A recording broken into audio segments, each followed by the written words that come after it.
Hello, I'm Chris Hartwell, and welcome to The Heartbeat, the place where I talk about just a few of the things that make this little guy tick. Today, I'm going to be talking about Disney Pixar's The Good Dinosaur. Join me, won't you?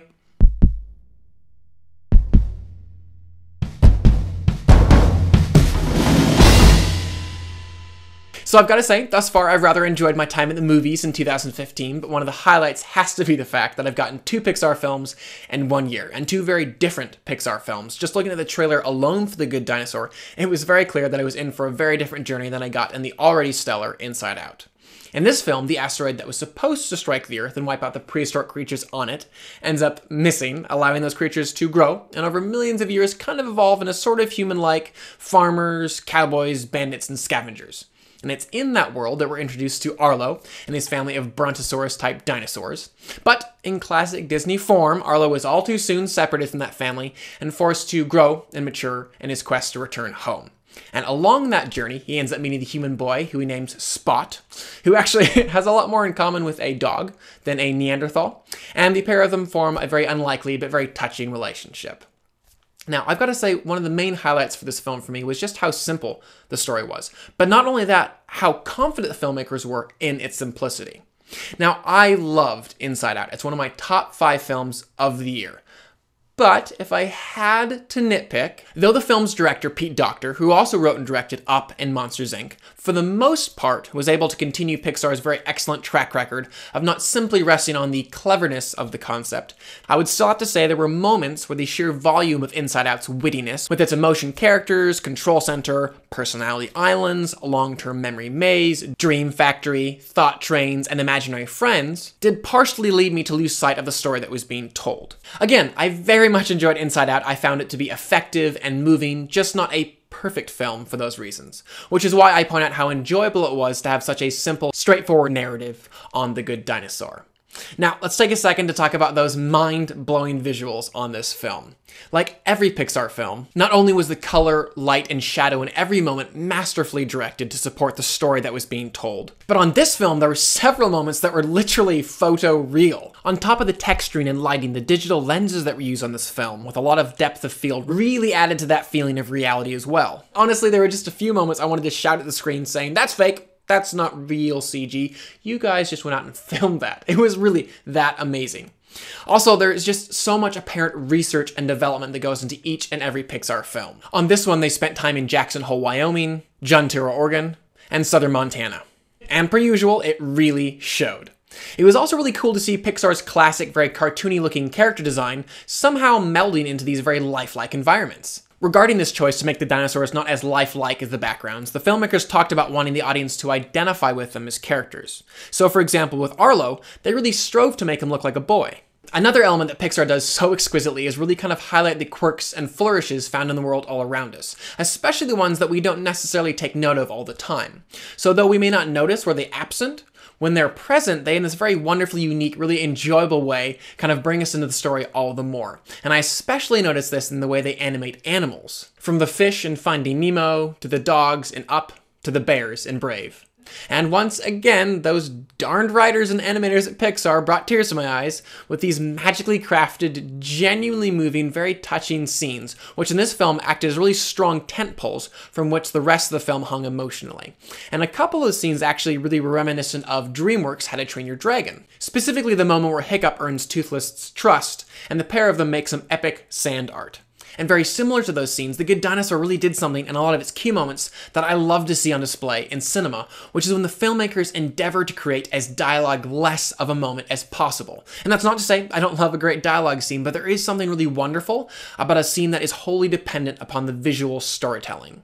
The colors, the light, the raising of an eyebrow, a row of sticks stuck in the sand. Those moments tend to be the ones that draw me in the most. And there's this moment towards the end of the film between Arlo, Spot, and a group of other characters, which is completely devoid of dialogue, but where so much is being said. And something else that I've really enjoyed as a child, and now as an adult enjoy in a slightly different way, is just how often Disney Pixar films don't pull their punches, allowing just a little more reality to seep in things like violence and humor. And obviously there is a very fine balance that must be struck. But life is big and scary, and I appreciate it when kids' films use their influence and use their power to very gently teach their younger viewers that lesson. I also really enjoyed the very whimsical score provided by the brothers Michael and Jeff Dana. I found it to be a fun mixture of James Horner-like fanfares and Thomas Newman-like piano riffs. Now, I adore Michael Giacchino, finding him one of the few contemporary film composers actually putting out memorable themes and melodies for his films, and for the most part really enjoyed his work on Pixar's The Incredibles, Ratatouille, Up, Cars 2, and Inside Out. Nonetheless, it was nice to hear just a slightly different musical sound on a Pixar film. Something else that I have to praise is just the comedy on the film. I found it to be surprisingly goofy and zany, and there was one scene in particular that involved rotten fruit that I could just not believe they were going for, but could not stop laughing with it as it was unfolding. And I also enjoyed the fact that the comedy and overall tone was as uniform and coherent as it was, and I point that out because like Disney Pixar's Brave, The Good Dinosaur actually halfway through production switched out directors, which was an occurrence I believe led to Brave being so uneven and tonally varied. Unfortunately, like Brave though, there were a couple distracting narrative turns, as well as an ending that just felt a little bit abrupt. I was starting to invest in certain relationships, starting to invest in certain dynamics, and where they seemed to be going, what they seemed to be saying about things narratively and thematically. So when they suddenly changed courses, I wasn't really given the satisfying resolution to what I thought the film was about, nor was I really given time to invest in the new one. Which again isn't a huge surprise, because like I mentioned, 4 years into production, the original director, Bob Peterson, whose voice you would more than likely recognize as Roz from Monsters, Inc. and Doug from Up, actually left the project and was replaced by Peter Sohn, whose voice you would probably recognize as Emile from Ratatouille. According to the film's producer, Denise Ream, they realized back in 2013 that, as she said, the story was not working. Period. Full stop. It was just not where it needed to be. And I so appreciate that about Pixar, just their consistent commitment to making great films, and their consequent willingness to step back, pump the brakes, and reassess things. And in a lot of ways, it really does make sense that sometimes directors do need to step away from an animated film. Just because the process is so long, it can be easy to lose sight of one's vision. For example, they started work on The Good Dinosaur all the way back in 2009, 6 years ago. All this to say, when a film passes hands from one director to another, there will always be a risk that the plots, themes, and character arcs won't be perfectly cohesive. And I definitely found that to be the case on Pixar's Brave, and to a much lesser degree on The Good Dinosaur. Now that I've said that though, and now that I've nitpicked the structure, I really believe that kids will love this film. They will not give two hoots about a random plot twist, and I really do not think they will be bothered by the abrupt ending. This film really did have a lot of heart, and I really did have a lot of fun watching it. And it's for that reason I will give The Good Dinosaur 3.5 out of 5. I would still love to know what you guys think, so please comment below. Let me know what you thought of the film. Did you love it? Did you hate it? What's your favorite Pixar film? What's your least favorite Pixar film? If you have any interest in knowing my rankings of the Pixar films, you can pop over to letterboxd.com, where I've made a list of all of them from greatest to least, at least in my opinion anyways, and I will leave a link for that in the description below.